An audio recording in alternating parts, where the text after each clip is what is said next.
Welcome to my channel and for you info. आइए देखते हैं भारत के विषय में पाक मीडिया का डिबेट। लेकिन उससे पहले अगर आप लोगों ने मेरा चैनल अभी तक सब्सक्राइब नहीं किया है तो सबसे पहले इसे सब्सक्राइब कीजिए, बेल आइकन प्रेस करना मत भूलिएगा, तभी मेरे किसी भी वीडियो का नोटिफिकेशन सबसे पहले आपके पास आएगा।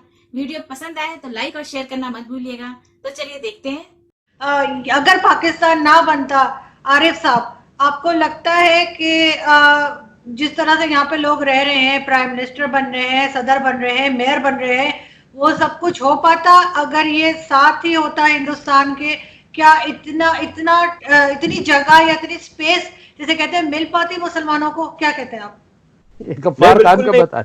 ये जो प्राइम मिनिस्टर बने हैं पाकिस्तान में जितने, ये सब फौज ने बनाए ना, तो हिंदुस्तान में तो ये मुमकिन नहीं था कि फौज प्राइम मिनिस्टर बना सकती। और ये शाहमूद कुरैशी जैसे जो अंग्रेजों के कुत्ते नहलाते थे, इनके दादा, ये फॉरेन मिनिस्टर नहीं बन सकते थे उस हिंदुस्तान में जो डेमोक्रेटिक होता, जहाँ पे फ्यूडलिस्ट सोसाइटी को खत्म कर दिया जाता, जहाँ पे लिटरेसी रेट को इतना बढ़ाया जाता। उस हिंदुस्तान में ऐसे लोग ना बनते। हाँ, ये है कि मुस्लिम एक पावर होती, हिंदू के मुकाबले पे 40-50 करोड़ मुसलमान भी होते, और एक सस्टेन्ड कंट्री होता है, एक बहुत स्ट्रांग मजबूत बुनियाद के साथ हिंदुस्तान होता। लेकिन यही तो अंग्रेज नहीं चाहते थे ना। यही तो सेकेंड वर्ल्ड वॉर के बाद जो दुनिया की पावर्स थी वो देख रही थी कि there are two potential powers who can challenge us. जो अलाइड फोर्सेस थे जिन्होंने सेकेंड वर्ल्ड वॉर जीती थी, चाइना, रशिया और यूरोप और अमेरिका, इनको यही था कि ये एक इंडिया छोड़ना दुनिया की सबसे बड़ी गलती होगी। स्किल्ड पीपल हैं, वहाँ की स्ट्रॉन्ग कल्चरल वैल्यूज हैं, 5000 साल पुराने वहाँ के बिलीफ्स हैं, वैदिक और आयुर्वेदिक जो सिस्टम है, ये सब चीजें। फिर खास तौर पे इंडिया तो सोने की चिड़िया रहा है हिस्टोरिकली। तिजारतें यहाँ से होती थी। हिस्ट्री में हम देखते हैं जब मुसलमानों के नबी जब हिंदुस्तान का बार बार जिक्र करते हैं तो आप खुद समझ सकते हैं कि हिंदुस्तान क्या था। तो उस हिंदुस्तान को छोड़ना तो नहीं था। और तारिक भाई हैज राइटली सेड कि उन्होंने फिर एक भाड़े का वकील ला के पाकिस्तान बना दिया इन्होंने। पाकिस्तान तो मजे की बात है, तारिक भाई ने अभी बताया आपको कि उस जमीन पे बना है, वेस्ट पाकिस्तान में, जहां पे पाकिस्तान मूवमेंट थी ही नहीं। वहां तो भगत सिंह जैसे लोग थे जो हिंदुस्तान की मूवमेंट चलाते थे। ये तो अंग्रेजों की एक साजिश के तहत बनाया गया। अब इस पाकिस्तान में जब फौज की मर्जी से हर चीज होती है, आप कहती हैं पाकिस्तान ना होता तो कम से कम 1 मिलियन बंगालियों का कत्लेआम भी ना होता, कम से कम 1 लाख के करीब बलोच ना मरते, पश्तून ना मरते, दुनिया को टेररिज्म ना मिलती अगर पाकिस्तान ना बनता। तो पाकिस्तान तो एक आइडियोलॉजिकल कंट्री है इन लैंड ग्रैबर फौजी के लिए और जागीरदारों के लिए। और इन्होंने मुल्ला को अपने साथ मिला के इस्लाम का बेदरेग इस्तेमाल किया है। या हम टेररिस्ट हो सकते हैं या इडियट्स। और हमें सिर्फ 2 चीजों से पहचाना जाता है कि अरब हम पे हंसता है, ईरानी हम पे हंसता है। तुर्की जो है, मैं पर्सनल वाक्य बता रहा हूं कि पाकिस्तानी टॉयलेट में गया तो उसने कहा ये पाकिस्तानी गया, मैं इस टॉयलेट को यूज नहीं करूंगा। यह आपकी वैल्यू है, यह आपकी इज्जत है। दुनिया भर में रेफ्यूजीज बन के घूम रहे हैं झूठे कि मैं अफगानिस्तान से। We have become the laughing stock. Why? इतनी ब्राइट लोग, इतने जबरदस्त क्वालिटी के लोग पाकिस्तान में रहते थे, उनको आपने क्या बना के रख दिया? लेकिन सर, हम क्यों इस तरह से हो गए आपके ख्याल से? जब मिस्टर जिन्ना इतने मॉडर्न आदमी थे तो नहीं मॉडर्न नहीं, क्यों नहीं बन सका? एजुकेशन में हम क्यों पीछे रह गए? हमारे जो आप बता रहे तरह से बिहेवियर क्यों इस तरह से है? पहले तो मैं आपका एक गलत फहमी दूर कर दूं। जिन्ना साहब कोई ऐसे मॉडर्न आदमी नहीं थे। जिन्ना साहब किराए के आदमी थे। जिन्ना साहब को जो ठेका मिलता था उसमें वो काम करते थे। आपको पता है कि जिन्ना साहब ने आज तक जिंदगी में एक लेटर टू द एडिटर भी नहीं लिखा? कुछ है उनका लिखा हुआ आपके पास? कोई किताब कभी आपने पढ़ी है by M A Jinnah? Never. ये शख्स पहली जंग अजीम में बरतानिया में बैठा। उस दौरान स्पेनिश फ्लू फैला जिसमें 18 मिलियन हिंदुस्तानी मरा। हिंदुस्तान की फौज फ्रांस के अंदर तैनात थी। जिन्ना न्यू नथिंग अबाउट दैट।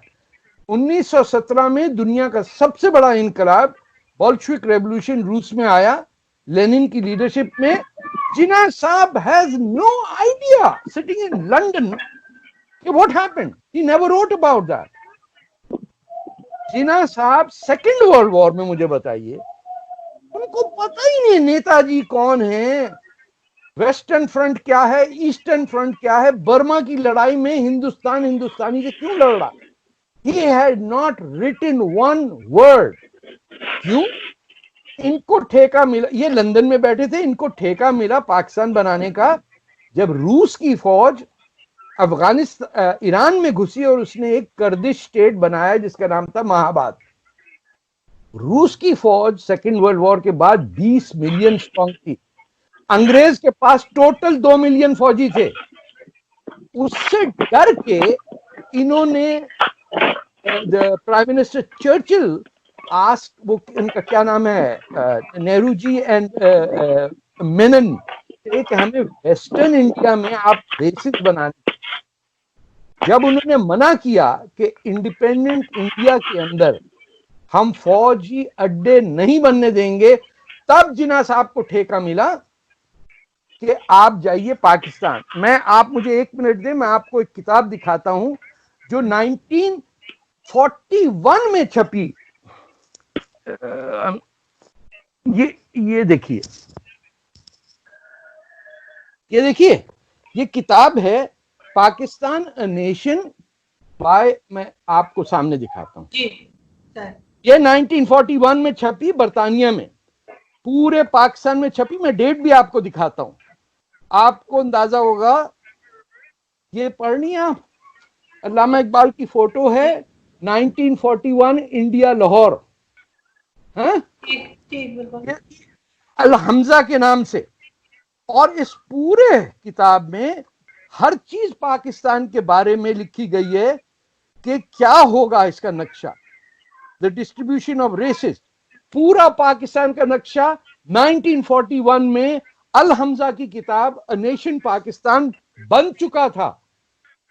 कौन सी पाकिस्तान की मूवमेंट, अंग्रेज ने बना के नक्शा दे दिया, पूरा लिखा, पूरा काट के दिया हुआ है. एंड ये देखिए, ये 1941 में नक्शा देखिए प्लीज. ये अंग्रेज का बनाया हुआ नक्शा 1941 में. कौन सी पाकिस्तान की स्ट्रगल, कौन से जिन्ना साहब ने पता है किस मुल्क को आजादी दिलवाई थी? बलोचिस्तान को. और फीस क्या ली थी क्रिप्स कमीशन के सामने? अपना वजन सोने में और बहन का वजन सिल्वर में. ये आपका कायदे आज़म है जिनको चूड़ीदार पैजामा पहनाने के लिए 3 लोग खींचते थे ऊपर, जिसने जिंदगी में नहीं पहनी चूड़ीदार अचकन शेरवानी, उसको डाल दिया. और एंड में आप सोचिए, अपनी पाकिस्तान डिलीवर करने के बाद ड्रिग रोड पे एक एम्बुलेंस जिसका पेट्रोल खत्म हो गया, जिसके आगे पीछे कोई गाड़ी नहीं थी, मर गया. इसको जिन्ना साहब को लियाकत अली खान पता क्या कहते थे? ये बुढ़ा कब मरेगा ज़ियारत के अंदर. लेकिन सर उनको क्या जरूरत थी उस पैसे की, क्योंकि वो तो खुद बहुत बड़े लॉयर थे, बहुत उनकी बड़े लॉयर. उस जमाने में मैंने सुना है कि बहुत लंबी फीस होती थी. और फिर एक साल पाकिस्तान बनने के 1 साल के बाद उनकी डेथ हो गई. जैसे कि जाहिर उनकी उम्र थी और बीमारी थी, जो भी, ऐसा आदमी क्यों पैसे के पीछे भागेगा? पैसे वाला ही पैसे के पीछे भागता है. आपने कब देखा फकीर भाग रहा है पैसे के पीछे? फकीर कहता है रोटी दे दो. सारे दुनिया के बिलियनियर इस वक्त जो दुनिया में आफत आई हुई है, वो क्या कर रहे हैं? बिलियनियर ही बिलियनियर बनता है. आपके पास अगर 2 करोड़ 10 करोड़ 100 करोड़ आ जाए, मुंह में घी शक्कर आपके, आप जर्नलिज्म छोड़ के पैसे को मल्टीप्लाई करने लग जाएंगी. ये कैपिटलिज्म है. ये भी समझिए कि only the very wealthy go after big money.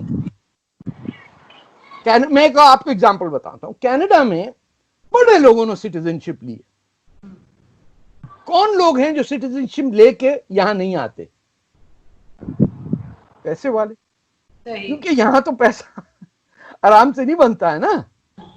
Pakistan में बैठ के जो याशी है, ए लाला चाय लाना, साफ करो, ए बाबा मासी साफ करो, यहां तो आपको खुद सब करना होगा ना.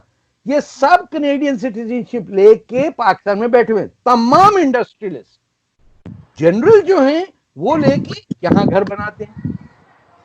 وی are a country that has no identity. We have no clue about Islam, nothing about Punjab, nothing about frontier.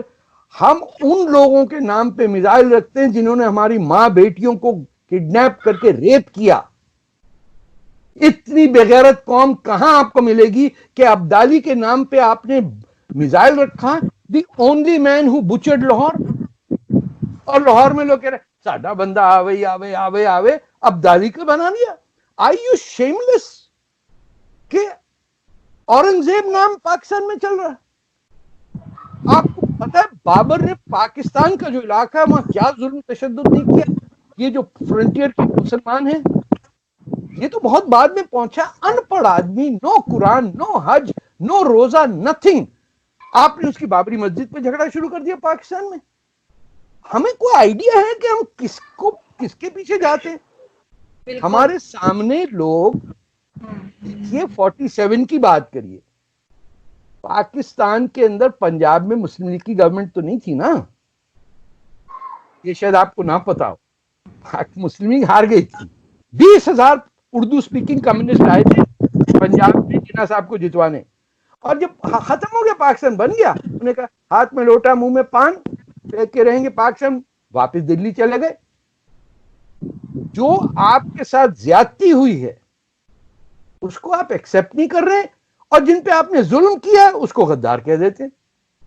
یہ بیٹی آپ کا میئر بیٹھا ہوا ہے لندن میں. میں بالکل آپ کی بات میں لیکن یہ کہنا ضرور چاہوں گی عارف صاحب کی طرف جانے سے پہلے کہ میں ادھر بہت سی چیزوں پہ سر آپ سے ایگری نہیں ہوں, لیکن آپ کا اوپینین ہے بالکل میں اس کی رسپیکٹ کروں گی کہ میں سنوں گی. لیکن